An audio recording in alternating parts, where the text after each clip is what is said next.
Welcome to Saro kitchens. பலாப்பழம் இப்போ எப்படி வெட்டுறதுன்னு பார்ப்போம். இது எங்கள் வீட்டில் காய்ச்சது. இப்போ பாருங்கள் எப்படி வெட்டுறோம்னா, கத்தியால் வெட்டினோம்னா கத்தி உடஞ்சி போயிடும். அதனால் அப்படி அருவானை வச்சு அப்படி ஒரு வெட்டு.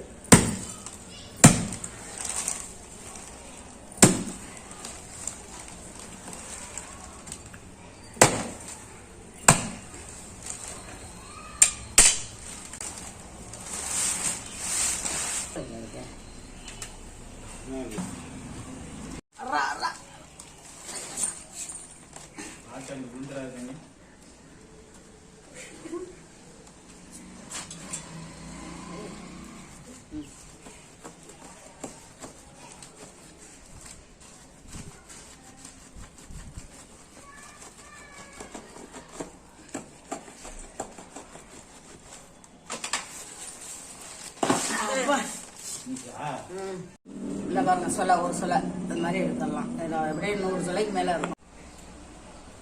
கையில் வந்து எண்ணெயை கொஞ்சம் கையில் தடவிக்கிட்டு, கத்தியிலேயே கொஞ்சம் எண்ணெய் தடவிக்கிட்டு கட் பண்ணிங்கன்னா கையில் ஒட்டாமல் இருக்கும்.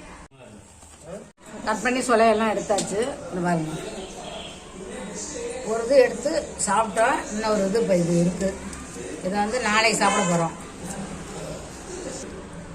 இதில் வந்து பலாப்பழ சிப்ஸும் போடலாம். இப்போ இது பூராத்தையும் கொட்டையை எடுத்து வச்சுருக்கோம். நாளைக்கு வந்து பிரதோஷம், அதனால் திங்கக்கிழமை அன்னைக்கு நாங்கள் எலும்பு வாங்கி கொட்டையை போட்டு குழம்பு வச்சு சாப்பிட போகிறோம். சூப்பராக இருக்கும். நீங்களும் வாங்க. நன்றி, வணக்கம்.